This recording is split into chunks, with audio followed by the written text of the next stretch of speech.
Agnes, and welcome to part 4 for the Mandala Cardigan Summer Crochet Along. We have finished our square and now we are going to work on our sewing. So here is my finished rectangle, or square rather. So I'm going to keep it right side facing up like this. And now we're going to sew it to give it that sweater cardigan shape. So I need my scissors and I need a yarn needle, and then you'll probably want a couple stitch markers for this sewing part. So this is about as far out as my camera can zoom. I apologize. I'm going to try and show you as best I can how we sew our square. So I'm going to take my square, I'm going to take the top of it, I'm going to fold it down to meet the bottom. So I'm going to fold it in half like this, all the way across. And I'm going to take this side here, this short side, now that I've folded it. I'm going to use my stitch markers, and I'm going to line up these corners here.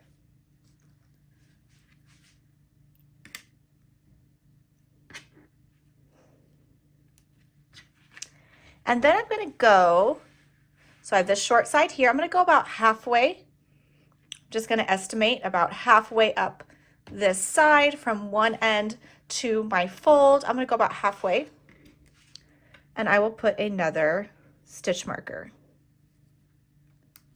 So what I'm going to do is I'm going to sew from this stitch marker to this stitch marker. So then this space here that's open is going to be my sleeve. So I'm going to take a piece of yarn and I'm going to take a length that's about 3 times the length of what I'm going to be sewing. And this is what I'm going to use to sew this side. And I could thread this through.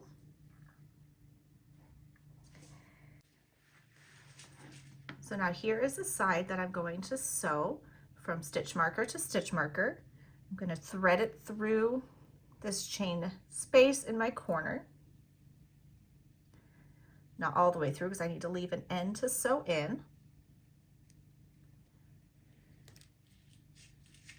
And now I'm just going to take it and I'm going to go through the outside loops here in each stitch. So I'm just going to put it on both. So here's my next 2 stitches here and here. Here's one stitch and here's the other. I'm going to go on the outside loop and the outside loop and pull it through. And I'm going to do that all the way across to my stitch marker. So here I sewed that all the way to where my stitch marker is. Take my stitch marker out and then go ahead and tie that off, and then you'll weave in this end. Now I'm going to go to the other side where I have it folded. Again, I will place my stitch markers in these chain 2 spaces here, and then about halfway up on the other side.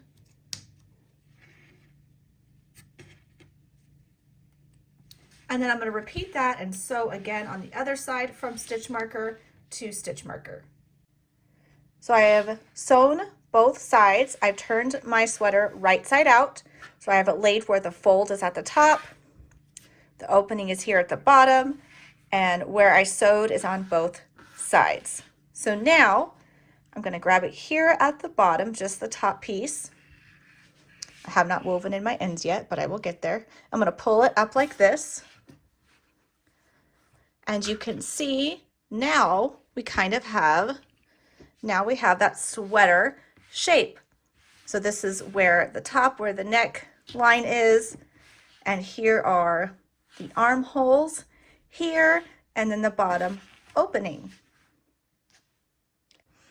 Now that I have sewn my square into a sweater shape, I'm going to just do a quick border of single crochet around this entire collar. So I'm going to turn it this way, and I'm going to join right here where the seam is. I'm going to join my yarn, and I'm just going to do a round of single crochet. So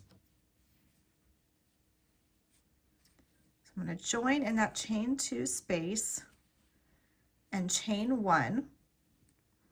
Get this end out of the way. And I'm going to just single crochet in that chain 2 space where that corner is. And then I'm going to single crochet in each stitch and chain 1 space across. So in each V stitch, I will do a single crochet in the double crochet, single crochet in the chain 1 space, and then single crochet in the double crochet. So I'm going to do that all the way around my collar. And where you join the yarn, you do want to make sure that your single crochets are facing the right side of your sweater. So when you join, don't join to the side that's up on top. Join to the bottom side. Whenever you turn it, join to the side that is closest to you, so that your single crochets are facing outward. So here I have single crocheted around the entire collar section of my cardigan. If you wanted to add more rows to make it your collar a little bit larger, you definitely can. You can just continue single crocheting around. I'm just going to do 1 round of single crochet for my collar. So here is my last single crochet, and I will join to the first one with a slip stitch. Now what I'm going to do is make the tie front, and with that I'm just going to do a chain. And for the tie, it can be any length that you want. I want mine to be a few inches long, so I'm going to do 50 chains.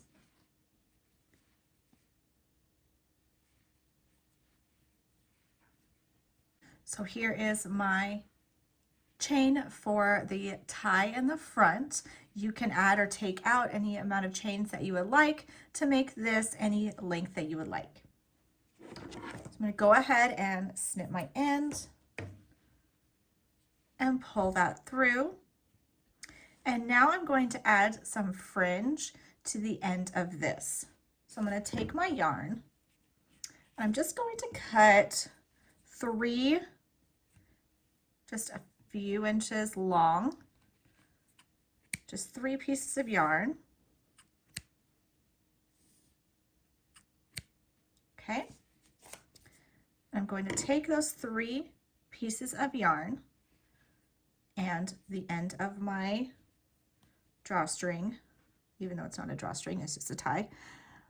I'm going to put my end of my hook through the end of that. I'm going to grab my 3 pieces of yarn. I'm going to pull them through, just so. And now I'm going to pull that through the loop. There we go.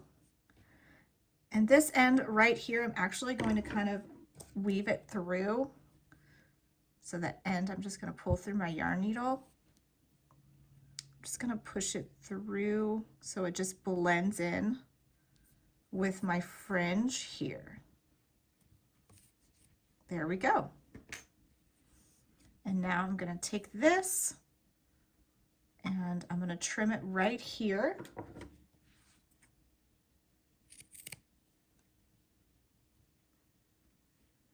And there you have the end for the tie. So now what I'm going to do, I'm going to repeat this on the other side here, right where the join is on the other side where I sewed that together. I will just insert my hook right there. I'm going to take my yarn and join it. And I will do again chain 50 or however many you chained for this tie over here.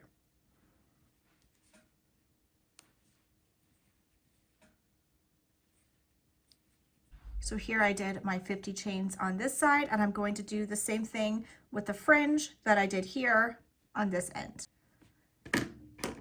And then trim it up to be the same length as this side. Weave in all of your ends, and we will be finished. And here we have our finished summer mandala cocoon cardigan. I hope you love it, and I hope you find a lot of cute ways to wear it this summer. Thank you so much for joining me, and I will see you next time.